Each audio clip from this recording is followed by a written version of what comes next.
glad you're in my life. I'm so glad you came to save us. You came from heaven to earth to show the way, from the earth to the cross, my debt to pay, from the cross to the grave, from the grave to the sky. Lord, I lift your name on high. You came from heaven to earth to show the way, from the earth to the cross, my debt to pay, from the cross to the grave, from the grave to the sky. Lord, I lift your name on high. Lord, I lift your name on high. Lord, I lift your name on high.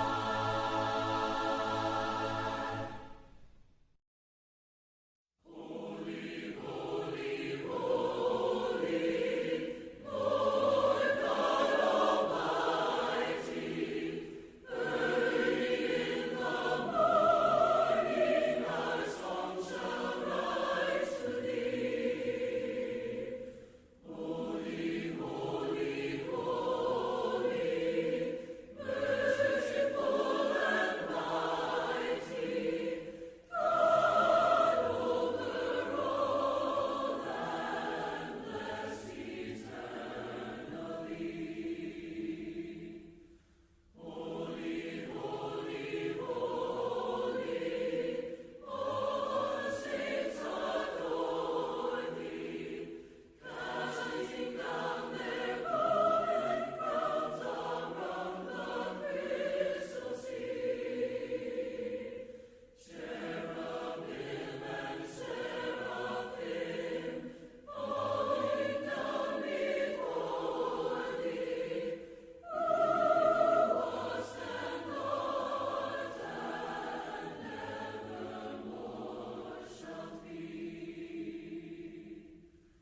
Holy, holy, holy, Lord God Almighty, all thy works shall praise thy name in earth and sky and sea. Holy, holy, holy, merciful and mighty, God over all and bless eternally.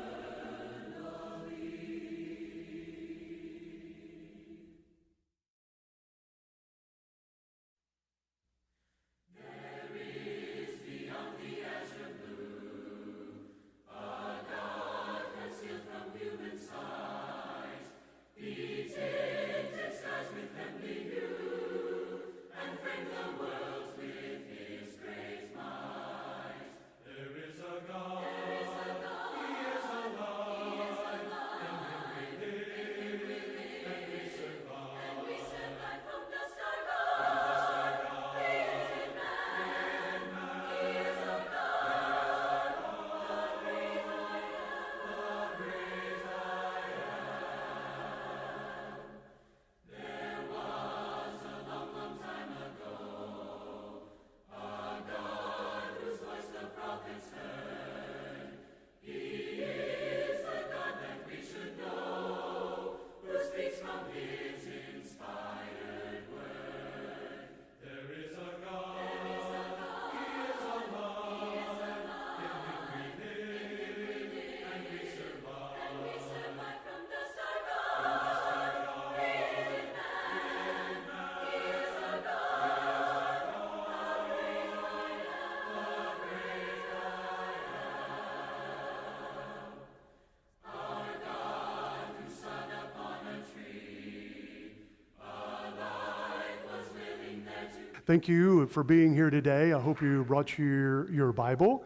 And when you go to your Bible, you're going to be right around there between Genesis 25 and Genesis chapter 50, and specifically Genesis chapter 43. If you'll find that in your Bibles. Genesis chapter 43. So we're moving along, and we'll see if we can cover some ground here today in our Bible study, because we have this Lord's Day and we have next Lord's Day to finish up with Genesis all the way through chapter 50. So just so glad that you are here, and some of you who've been away, glad that you're here, and some of you who are new, glad that you're here this morning and visiting with us. Alan, you in the back, glad that you're here. Kim, great to see you this morning as well. So just glad that you're here. So we're beginning in chapter 43 here of Genesis, the first book of the Bible.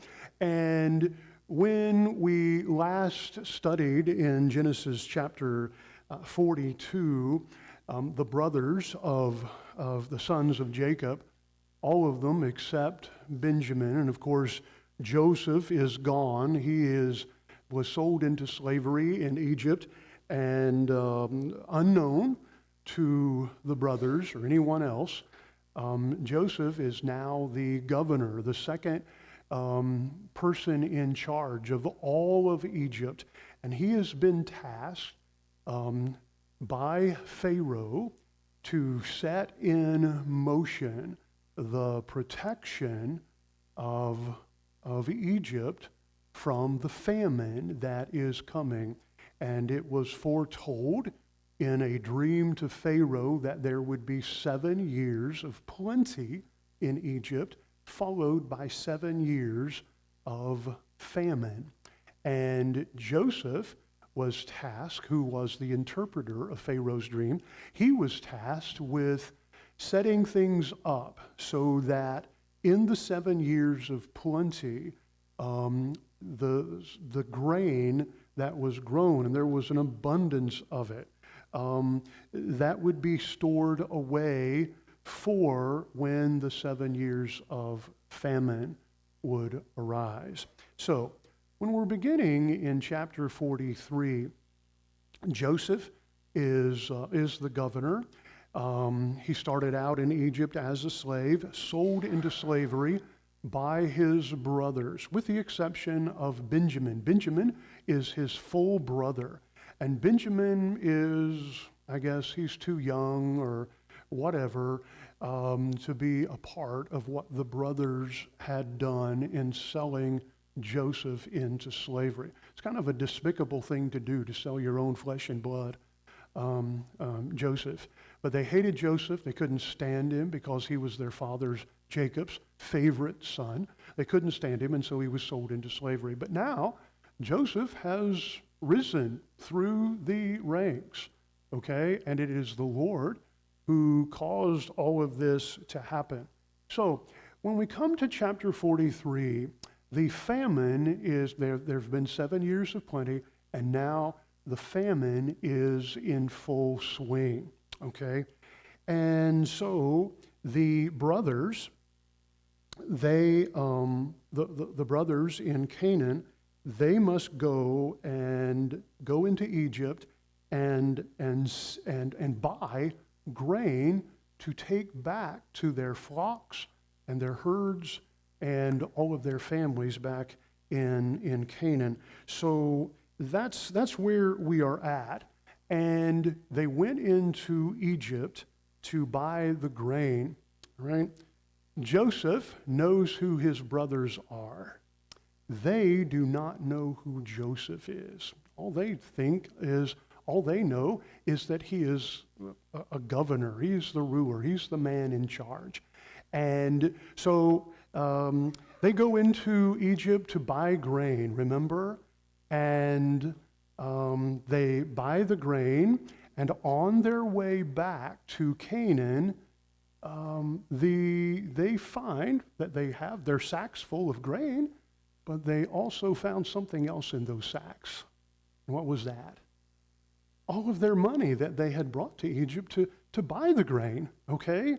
And so when they open up their sacks and they discover not only the grain, but also their money, they think that something terrible has happened and that the Egyptians are surely going to pursue them and come after them, and it's just not going to be a good situation. Now, before they left, you remember that Joseph said, he asked the brothers, how is your father doing? You know, again, they don't know that this is their brother. How is your father doing? Do you have any other brothers left at home? Yes, our father is doing well, and we have a younger brother, Benjamin. He is at home as well. So Joseph says, I'm going to send you back to your homeland in Canaan, but I want you to bring back your younger brother, Benjamin. I want you to bring him back. Now, to ensure that you're going to bring him back, I'm going to keep one of you in prison, okay? And the brother that they kept in prison was Simeon, all right? So that's the setup here. So the brothers, they go back to Canaan, and that's the setup here, and that's where we're beginning here in chapter 43 of Genesis. Chapter 43 of Genesis. And so the family begins. The famine, of course, verse 1, the famine was severe in the land. The famine is severe everywhere. The famine is making matters worse, of course, for the family. All of the food that they brought back from Egypt is now gone. It's all depleted. And Jacob again comes up with a solution. He's the one that said, let's go into Egypt and let's buy land, or let's buy grain there. And that was his solution. And so far so good, but that created a problem. And so Simeon is in prison, and now they have come back home. They've come back with the grain, but all of their supplies are depleted. And so Jacob says, go back into Egypt and buy grain. Go back there. And the Judah, in verse 3, he reminds Jacob of the warning from the governor, Joseph, okay, that you will receive nothing if you come back unless that younger brother is with you. So Benjamin has to come to Egypt in order for them to go to Egypt and buy grain and bring it back to Canaan. And then, so there is this discussion in verses 1 through 14 about what they're going to do about that. And Jacob, the father, the patriarch, Jacob, you know, he is just, he's shaking his head. I'm not going to let you take Benjamin, my beloved son. I'm not going to let you take him back, even though Jacob knows that one of the brothers is in prison. Okay, what's to become of him? Well, he figures that Simeon's probably dead too. He's probably lost. He's lost. You got to keep in mind, he's lost Joseph. He's lost Simeon, is what he's thinking about here. And if I send Benjamin into Egypt, I'm going to lose him too. So that's what's going through Jacob's mind when all of this is going on. And verse 6, Israel, Jacob, says, why did you deal so wrongfully with me as to tell the man whether you had still another brother? And they explain, because he asked us. He asked us about you. He asked us if we had any other brothers left. And so we told him that we did. And then Judah, verse 8, said to Israel, Judah's one of the brothers, okay? He said to Israel, to Jacob, his father, send the lad with me. Look at what he says. Send the lad, Benjamin, with me, and we will arise and go, that we may live and not die, both we and you and also our little ones, our children. I myself will be surety for him. From my hand you will require him. If I do not bring him back, if I do not bring Benjamin back to you and set him before you, then let me bear the blame forever. For if we had not lingered, surely by now we would have returned this second time. Basically, he's saying we're wasting time, okay? We need to get grain. We need to get food. We need to quit wasting time. Well, verses 11 through 14, we read here that Jacob agrees with Judah and proposes that, well, when you go back into Egypt, that you take gifts from us, take them to the governor, and even take double the money that you had taken before. that somehow had found its way into their sacks. Joseph had put that money previously back into their sacks, and take Benjamin too. Take Benjamin too. And he basically says in verse 14, and may God Almighty give you mercy before the man, before the governor, that he may release your other brother and Benjamin. If I am bereaved, I am bereaved. Okay? If I lose everything, then I lose everything. So in verses 15 through verse 34 of chapter 43 of Genesis, we come then to the next encounter between the brothers and the governor. And so all the brothers go back into Egypt, and of course they have Benjamin with them.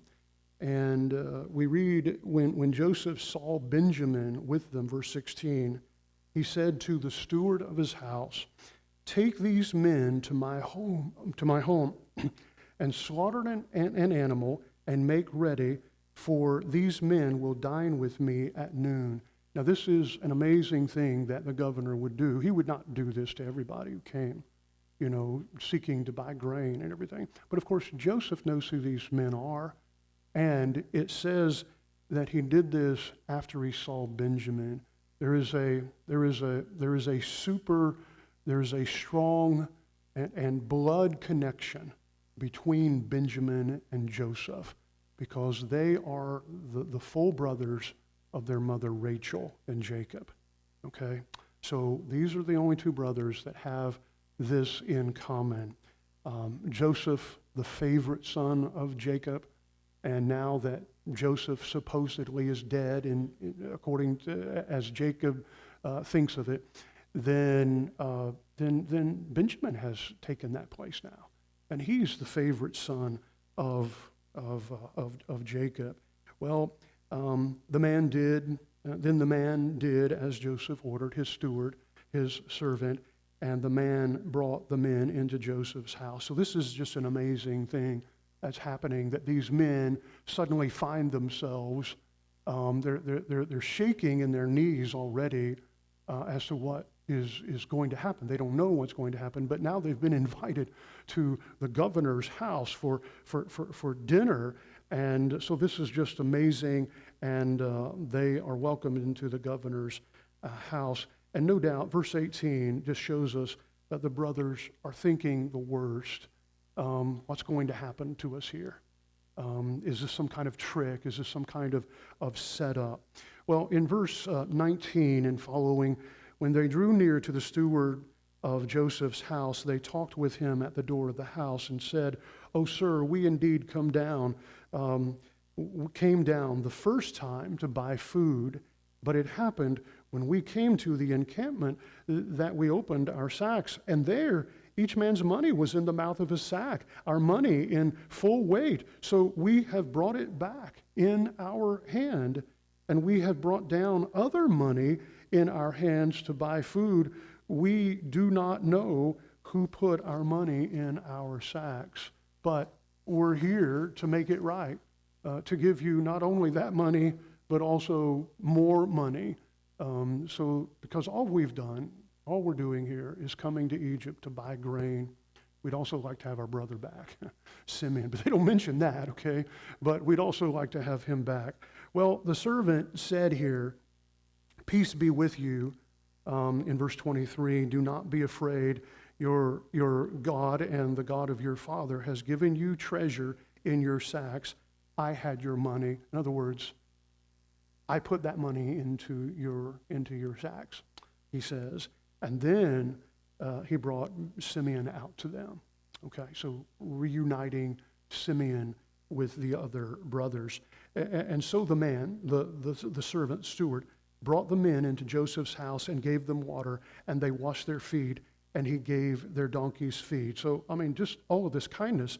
And then they made the present ready, the brothers did, for Joseph's coming at noon, for they heard that they would eat bread there. So they're getting ready the gifts that their father Jacob told them to bring, and so they're getting ready to present these to Joseph.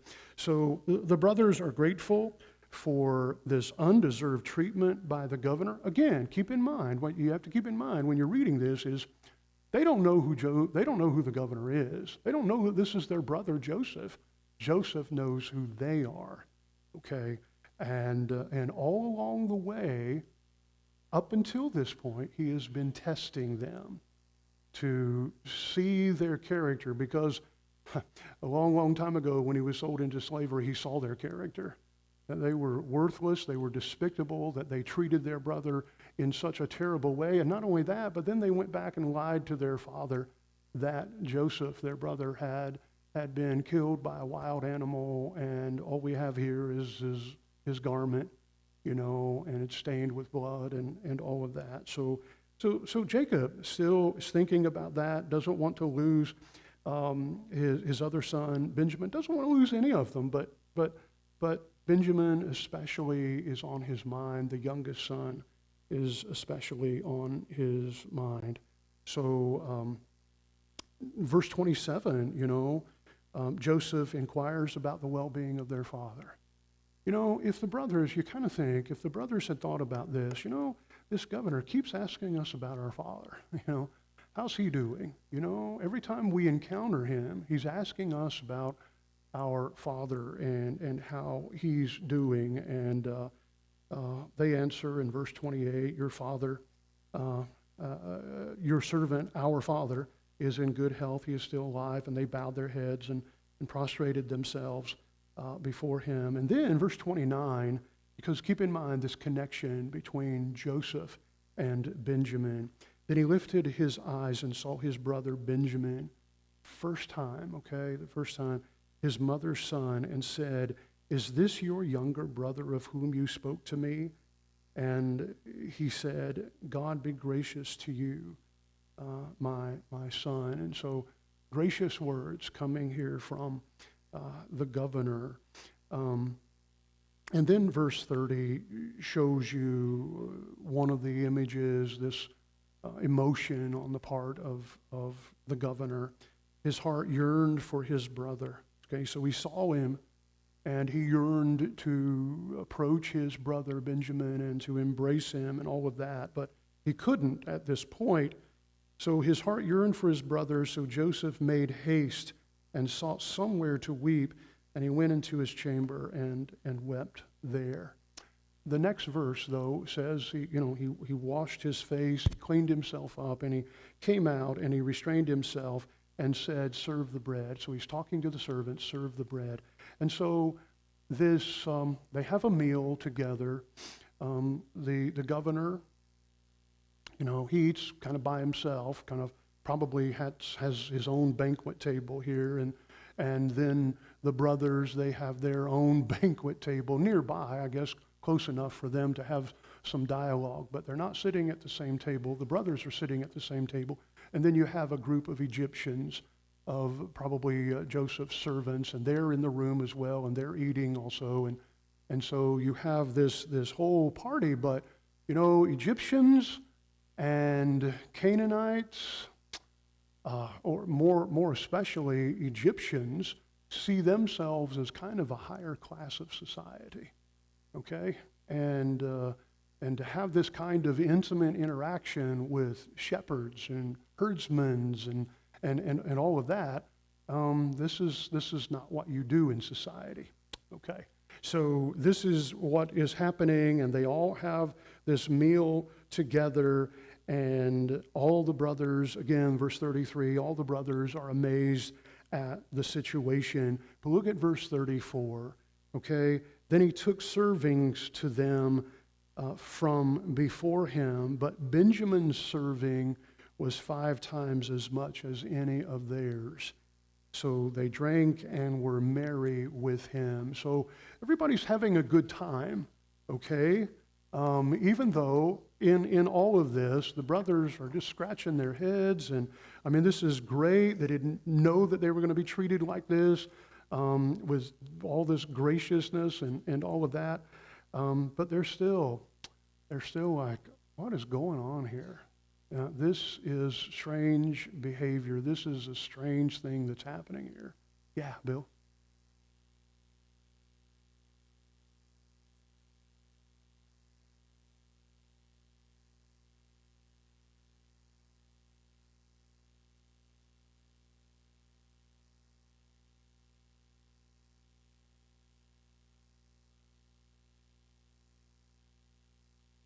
Yeah, yeah, yeah. They're sitting in order, in oldest to the youngest, and yeah, and all that. So anyway, hey, hi, yeah.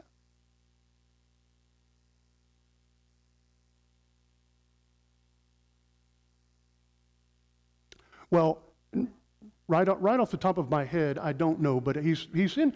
I think it's been about at this time. I think it's been about 20 years. When you start looking at how old Joseph is, and at different points along the way, it says he's 30 years old, and then you have the 7 years of plenty, so that would be 37, right? And then you're kind of into the time of famine. What about 2 years into the famine time now? So you're looking at 39, 40 years old. That's about Joseph's age right now, anyway.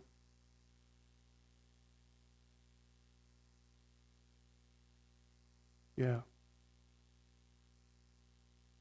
exactly. Yeah. Yeah, Jacob has many grandchildren, and Joseph, he has children as well, as we've seen. He has two sons from his marriage to an Egyptian woman. So, yeah. So we've got enough time going on where there are grandchildren involved. And of course, the grandchildren are back home in Canaan. All right, so yeah. When we go to chapter 44, and again, some of you have not been here in the class and you're visiting with us, we're just kind of making our way, just kind of doing a quick survey here of the chapters that we're studying so we can finish Genesis here. But I think hopefully we're covering it, and if we're not covering it sufficiently enough, then hopefully you're being encouraged to go home and read these accounts and read these verses in more detail on your own and get even a fuller, deeper picture of what we're studying here. So in chapter 44, Joseph is going to test his brothers, and he's been testing them so far, and he's going to keep on doing that. And this is an amazing incident that occurs. So he commanded the steward of his house, fill the men's sacks with food, send them on their way, and put their money back in the sacks. Okay, so we got kind of a repeat of what had happened previously. Put the money in the mouth of the sack. Okay, so since this is a repeat, you kind of might expect this to happen. Okay, so this is no big surprise. A great thing, a gracious thing on the part of the governor, but apparently the brothers don't go into the sacks and check them out and see what's going on and all of this. They just, they bind up the sacks and then they're on their way. And notice, though, something different this time. Verses 2 and 3, also, put my cup, Joseph says to the steward, my silver cup in the mouth of the sack of the youngest of Benjamin and his grain money. So the steward did that. He did according to what Joseph said. And as soon as the morning dawned, the men were sent away, they and their donkeys. And so they're on their way, okay? You would think that they would look at their sacks and see. But so when they had gone out of the city, verse 44, and they were not yet far off, Joseph said to his servant, his steward, go catch up with them. Go catch up with them, and I want you to overtake them. And you say to them, why have you repaid evil for good? Is not this the one from which my Lord drinks, and with which he indeed practices divination? You have done evil in so doing. So this is what he commands the steward to do when he overtakes the entourage of all of the brothers going back to Canaan to be with their father. So he overtakes them, verse 6. And the reaction of the brothers to the accusation, hey, why have you stolen something from me, my master's cup? Okay? Now, this is reported that the master's cup is used for divination. And what they would do is, kind of like when you put water and then you put oil in that, and you can see the color of the oil and all of that. Well, this is what they would do. They would put various mixtures, not necessarily with water, but the various oils together in some of these cups. And by that, they thought that they could tell the future, by the way the chemicals mixed and that kind of thing. And that's what the steward is saying. This is an important cup, okay? This is not just something you just pulled off the shelf. This is an important cup to my master. And it is silver, and this is very important. And so the brothers are, they say, what are you talking about? We've taken nothing. Why don't you basically go ahead and search our sacks? Because, they're confident that they've done nothing wrong, they've taken nothing, and all of this. And if you find something, then we'll go back to Egypt and we'll be your servants forever. Okay? Because they're so confident. You wouldn't say that unless you were confident of your position. And so they are very confident of this. And the servant said in verse 10, now also let it be according to your words. He with whom it is found shall be my slave, and you shall be blameless. I'll let you go back to Canaan, okay? But where that cup is found, that one is going to be my servant. Then each of the men speedily let down his sack to the ground, and each opened his sack. Again, they're very confident in all of this, and so he searched, and he began with the oldest. And of course, the servant knew that the cup would be found with the youngest. So the tension builds, right? Starting with the oldest, nothing found. Starting with the next one, nothing found. All the way down to Benjamin. He's the last one, and they look in his cup, and they look in his sack. There it is, the silver cup, okay, or bowl, or whatever it is. The Hebrew allows for bowl or cup or whatever, but there it is. It's in Benjamin's sack, and look at their grief. They tore their clothes, and each man loaded his donkey and returned to the city. Because, and the point of this is that they return to the city. They go back to Egypt, okay, because they're not going to leave their brother, okay? Because the steward said, I'm going to take the youngest, I'm going to take him, he's going to be my slave. He's going to be the slave of my master. But the brothers, no, they're going to go into Egypt too. They're going to go turn around, go back into Egypt, because they're not going to leave Benjamin behind. Remember what Judah, the pledge that he had made to his father? I'm going to bring him back. I'm going to bring him back. Let the full weight of responsibility be upon me. And remember Benjamin prior to that. Benjamin had said, I have 2 sons. Take their lives if I don't bring Benjamin back with me. And so this is Judah's position. And then in the rest of this, in verses 14 through verse 34, they come before Joseph, and they fall to the ground before him. And Joseph says, what deed is this you have done? Did you not know that such a man as I can certainly practice divination, that I know what the future is, I know what things are. And all this is just a ruse, okay? This is not, the governor's not practicing this. No, this governor, that's just really Joseph. And he believes in God, but he's telling his brothers this. I know what's going on. And Judah said, what shall we say to my Lord? What shall we speak? And he's speaking for all the brothers. Or how shall we clear ourselves? God has found out the iniquity of your servants. Here we are, my Lord's slaves, both we and he also, with whom the cup was found. We're all willing to be your slaves. And Joseph said, far be it from me that I should do so. The man in whose hand the cup was found, that would be Benjamin's, he shall be my slave. And as for you, go back to Canaan. Go back to your father. And then, beginning in verse 18 through really, I guess, verse 34, this is Judah. Judah steps out from the others, it seems, speaking for the others, speaking for their father as well.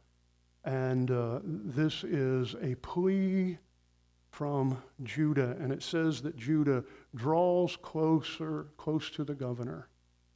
to make this plea so that the governor can see in his face the passion and the emotion, the pleading on Judah's part.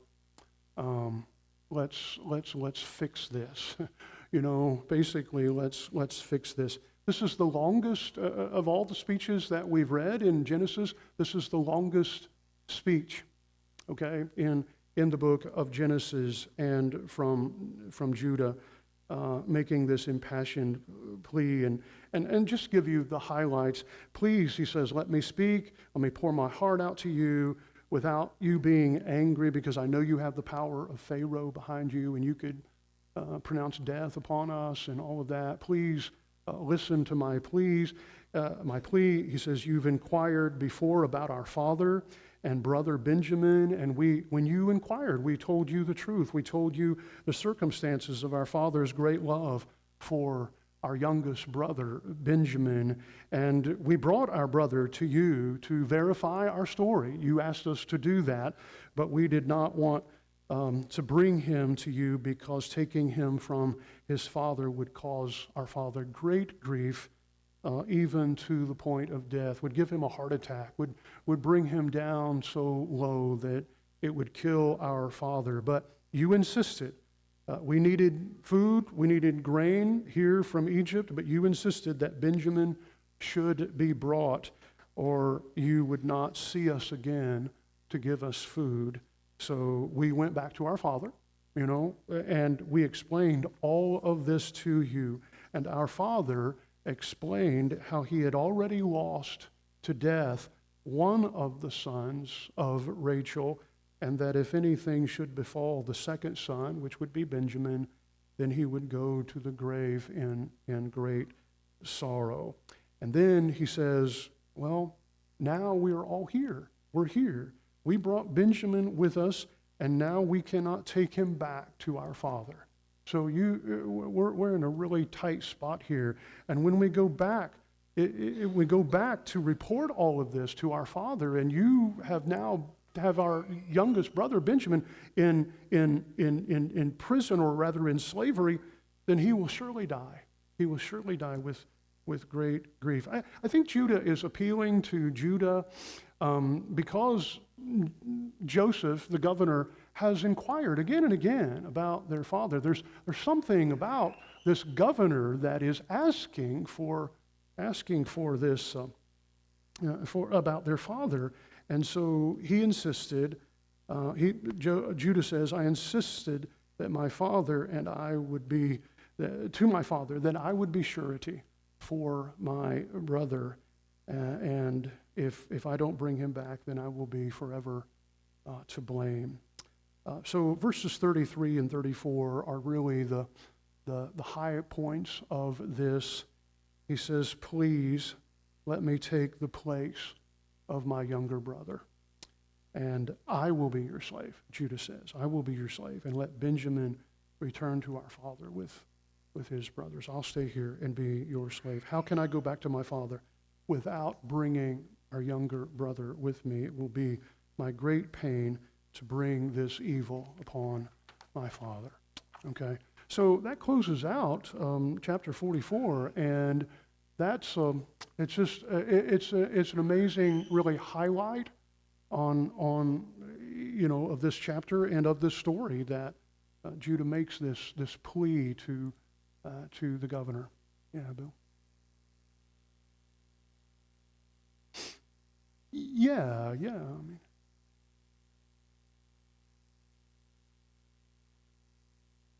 yeah. Yeah, but based on what you do, it's going to have an effect. Mm-hmm. Yeah. So that's where, I mean, that's really where we are and everything. But let's go into chapter 45 so that we make the most of our time here. We'll be finished here in just a few moments.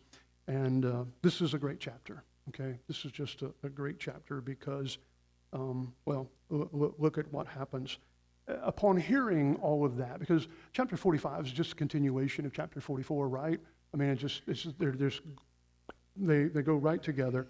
And Joseph could not restrain himself before all of these men and everyone who is before him.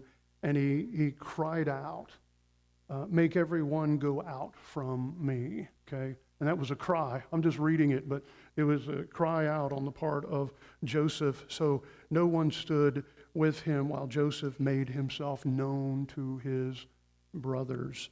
And he wept aloud, and the Egyptians who had gone out and the house of Pharaoh, they heard it. They heard this crying. They heard this weeping and everything on the part of what was going on inside the room. And then Joseph said to his brothers, I am Joseph. Does my father still live? And so that's the immediate question. That's been the question that he's asked many, many times before. How's your father? You know, is he well? Does he live? And that's the first thing that he wants to know.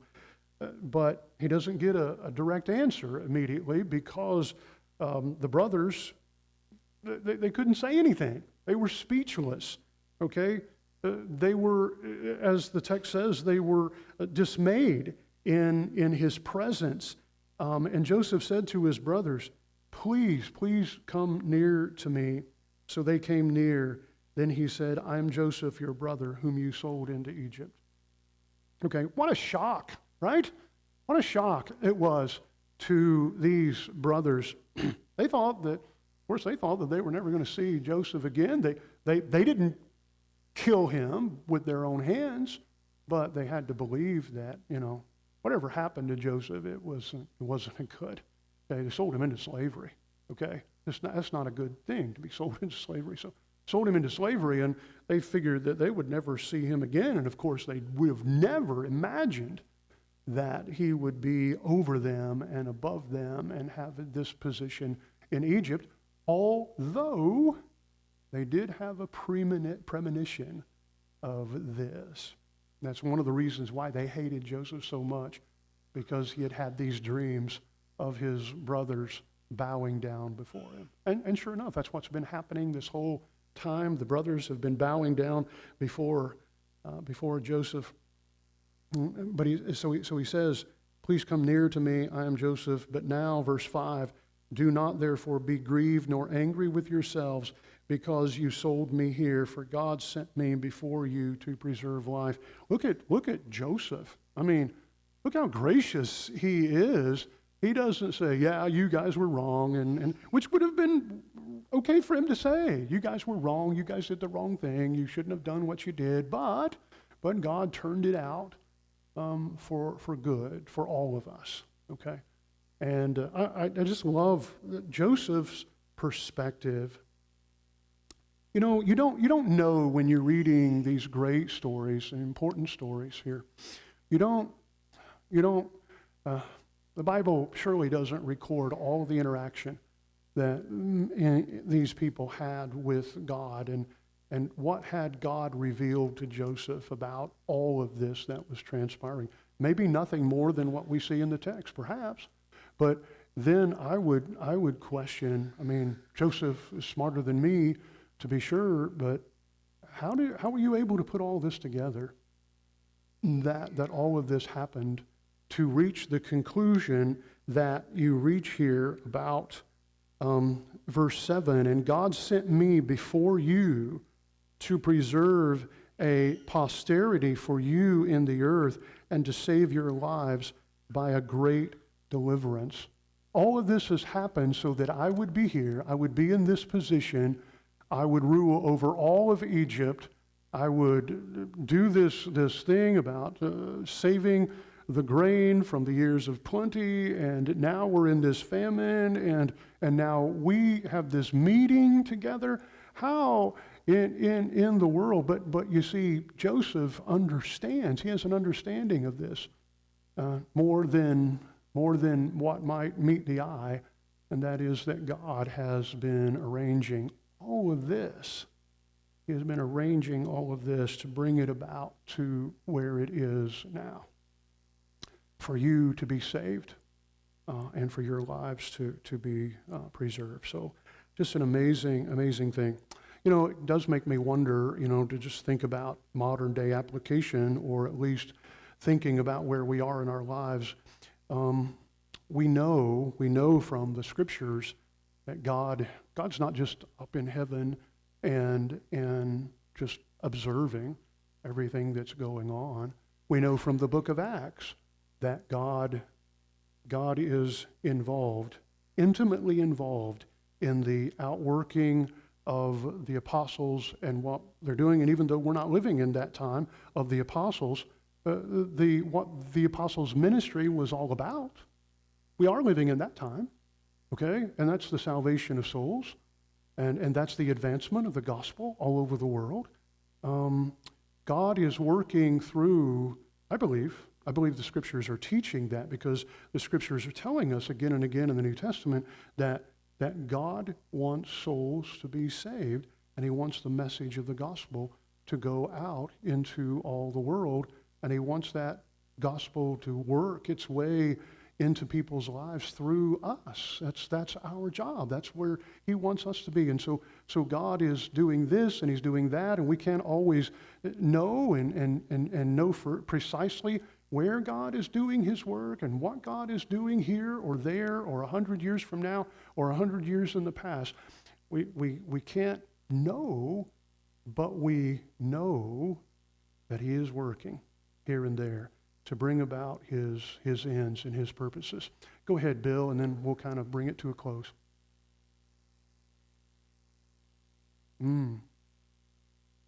Yeah.